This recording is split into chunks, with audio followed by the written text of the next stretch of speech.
Ouagui Habib, vous êtes pneumo-allergologue au CHU de Mnemsous. Bonsoir. Bonsoir Sarah. Quelle est la situation aujourd'hui au CHU de Mnemsous? C'est malheureusement la même situation. Nous sommes actuellement à 5 services complets de Covid, 3 services de pneumologie, un service de médecine interne et un autre service qui va être dédié rapidement au Covid. Le problème que nous accusons à ce moment aujourd'hui, c'est la montée en puissance donc, du nombre de malades. Et nous nous retrouvons encore une fois devant un problème qui est celui de l'accès aux services de réanimation. J'avais dans le service hier 3 malades qui étaient sous 30 litres d'oxygène et le service de réanimation de l'hôpital de Mnemsous était complet. Alors, j'espère qu'on va tirer les leçons et parler des leçons du Covid. Et parmi les leçons du Covid qu'il faut tirer en urgence absolue, nous avons connu la 2e vague, nous avons connu la 3e vague, la 4e vague, probablement la 5e vague, avec des mutations de ce virus, de ce Covid-19. Aujourd'hui, nous avons l'Omicron, on va discuter de ces pathologies, de ces signes.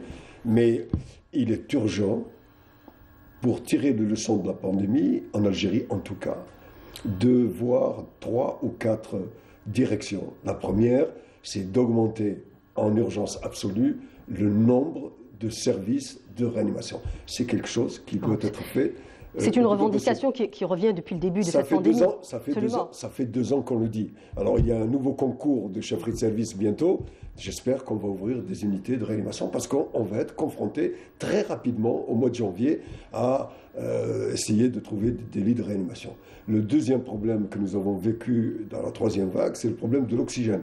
Donc il faut dès maintenant prendre toutes les dispositions pour qu'à travers tout le territoire national, les CHU, les hôpitaux régionaux soient dotés de centrales d'oxygène. La 3e chose qui me paraît... C'est le cas aujourd'hui, professeur Douagui. Beaucoup d'hôpitaux ont aujourd'hui leur propre centrale d'oxygène. Oui, mais nous ne sommes pas dans les pics actuellement. Nous sommes dans la période de début de la 4e vague et je crains que si on ne prend pas les mesures adéquates, on se retrouvera dans la même situation.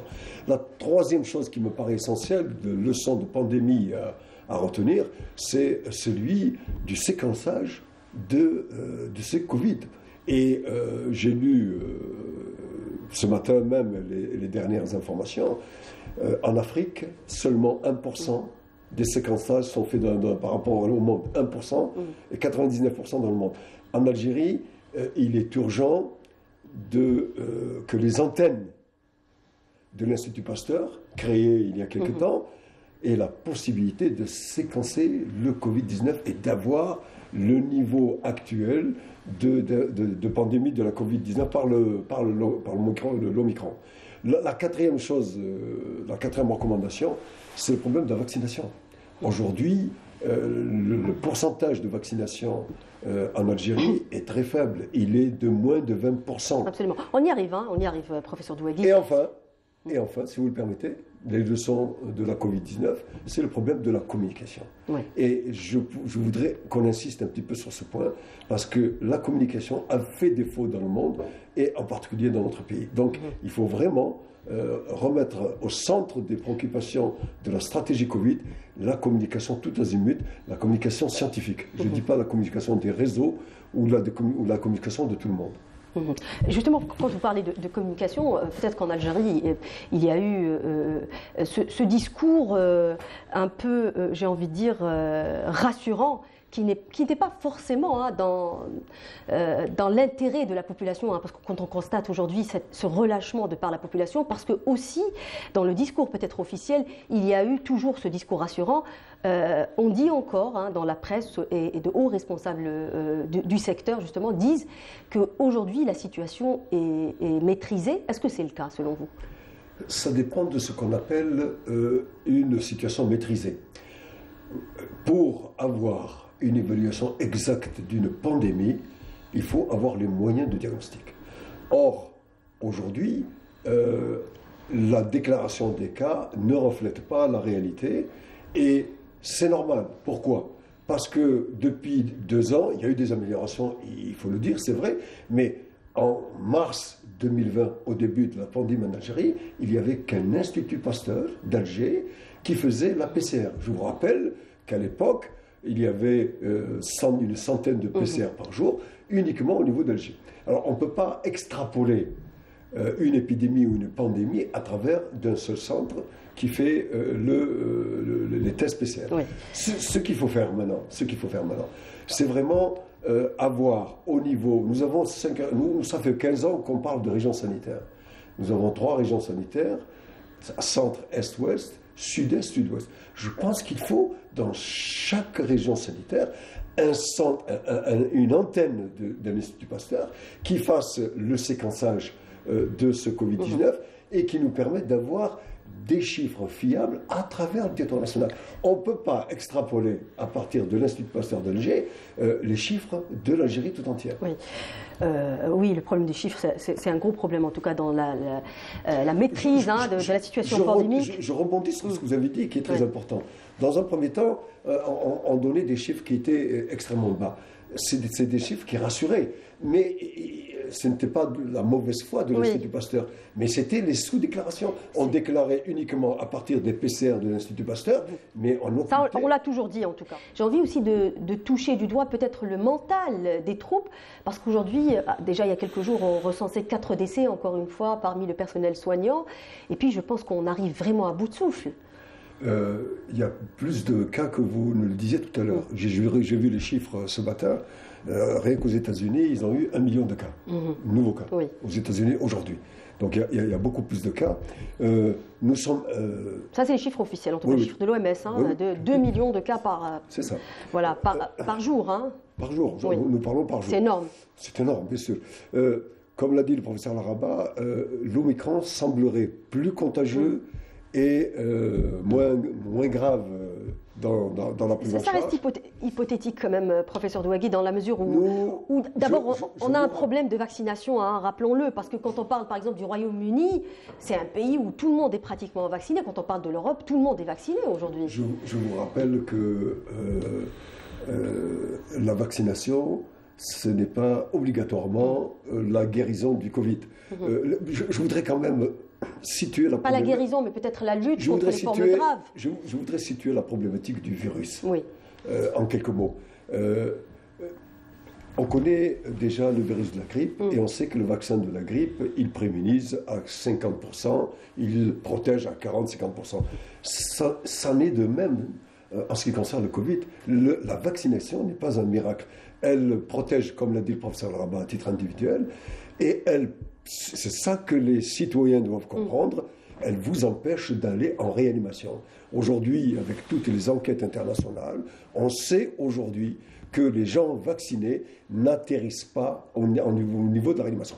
90% des malades qui sont en réanimation, et c'est un message très très important, sont des sujets non vaccinés. Donc le premier message qu'il faut vous donner, c'est vaccinez-vous. Concernant l'état des troupes, nous sommes à genoux.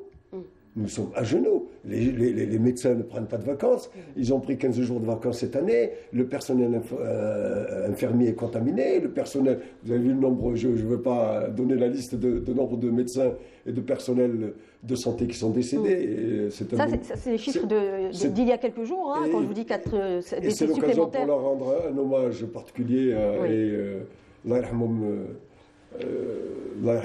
mais les troupes sont fatiguées et je voudrais rebondir sur ce qu'a dit le professeur Larba qui me paraît extrêmement important.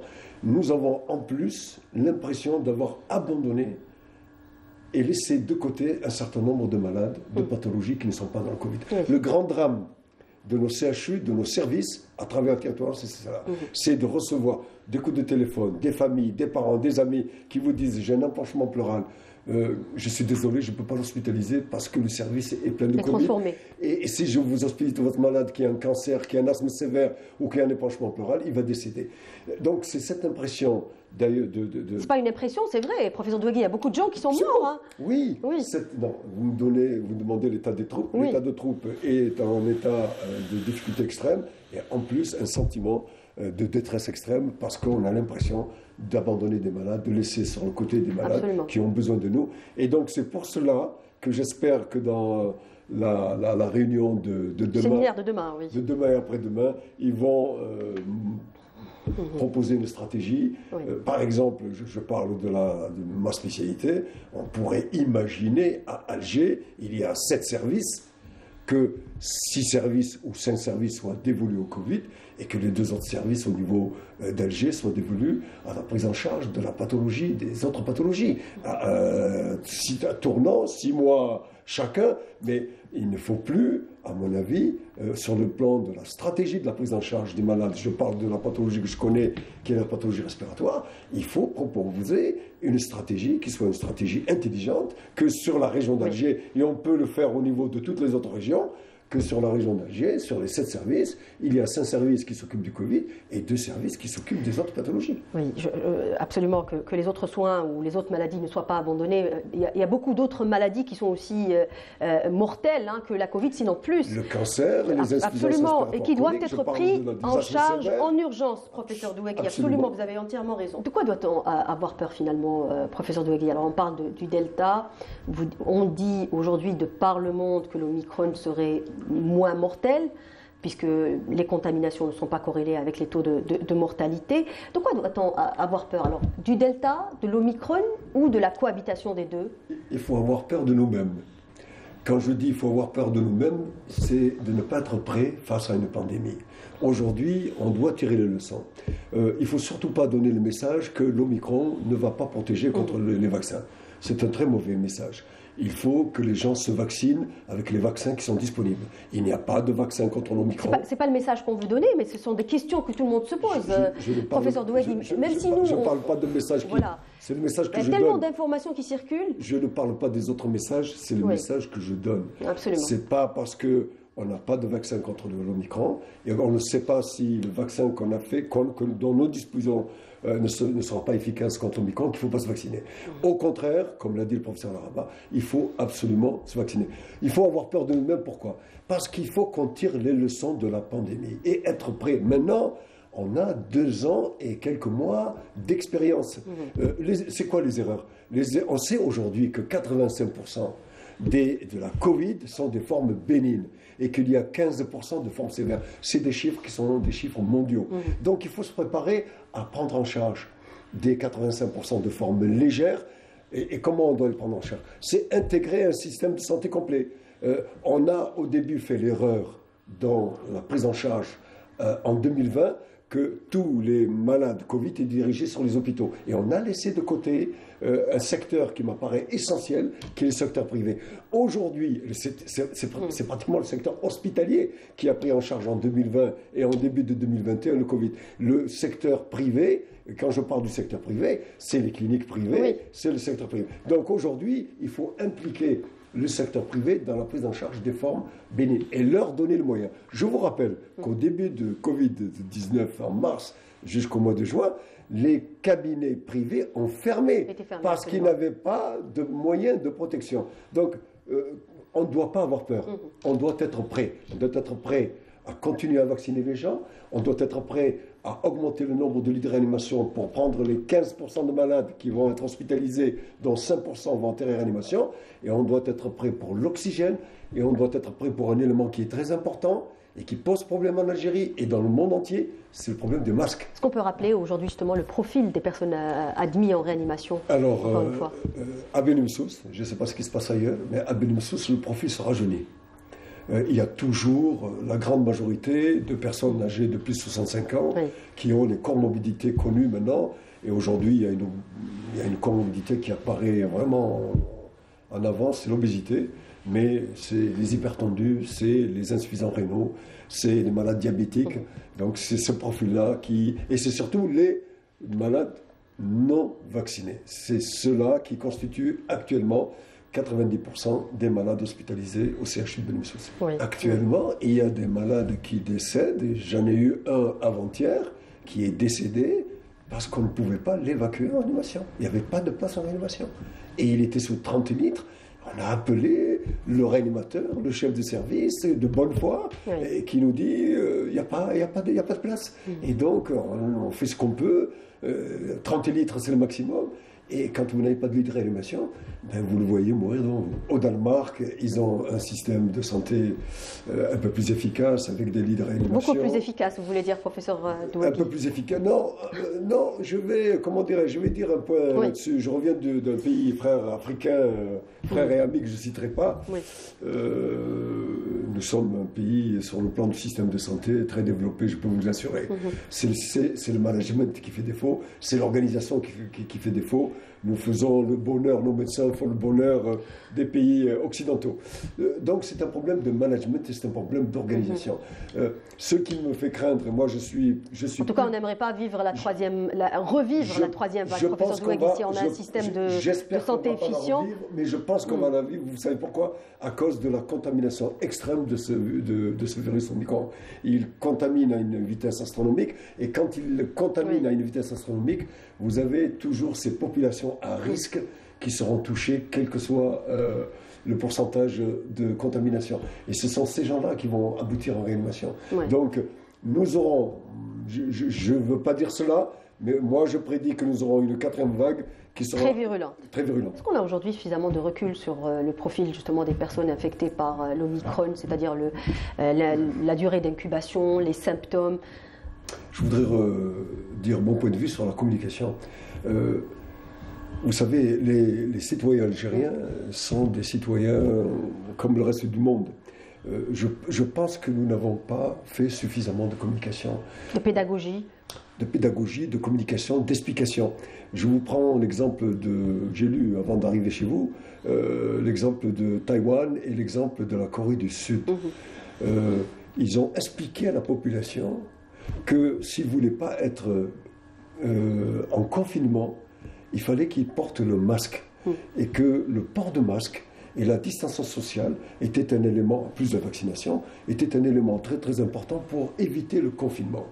Et donc, il y a eu des politiques de communication extrêmement importantes. Le deuxième problème, madame, c'est que aujourd'hui, le citoyen lambda est confronté à deux types de discours. Celui des scientifiques, très peu entendu, regardez ce qui se passe en France, et confronté à des réseaux sociaux qui sont beaucoup plus fake news, beaucoup plus efficaces que ne le sont les discours des scientifiques qui sont rarement en avant des plateaux et en avant des réseaux sociaux. Donc ça, c'est un problème majeur. D'ailleurs, il y a des experts de l'OMS qui recommandent que la communication gouvernementale soit beaucoup plus efficace et centrée sur les messages. Ils préconisent même de mettre au niveau du ministère de la Santé une cellule de communication faite d'experts et de scientifiques qui reviennent régulièrement donner à la communication scientifique la vraie.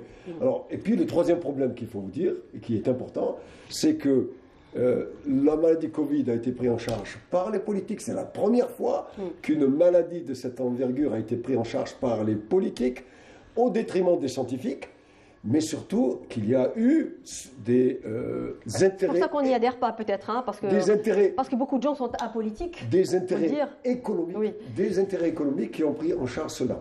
Pour répondre... pour revenir un peu à Omicron, justement. Omicron, il y a un point positif et un point négatif. Le point négatif, c'est que la contamination massive, on le voit aujourd'hui avec des chiffres affolants, 1 million de cas aux États-Unis, c'est affolant, c'est que ça va toucher les populations à risque. Et ce sont ces populations à risque qui vont aller en réanimation. Même si la grande majorité des malades qui vont être touchés par Omicron, qui semblent plus contagieux et moins dangereux, mais le nombre de malades qui vont être affectés par Omicron risque d'être particulièrement difficile à gérer en matière de prise en charge. Oui, je pense qu'on a essayé par multiples, parce qu'au départ on disait qu'il n'y avait pas assez de vaccins, ensuite il y a eu les vaccins, mais les gens ne sont toujours pas vaccinés. J'ai envie de vous faire réagir aussi, professeur Douagui, sur la vaccination aussi des ados, parce que ça a été abordé lors du comité scientifique, hein, c'est à l'ordre du jour.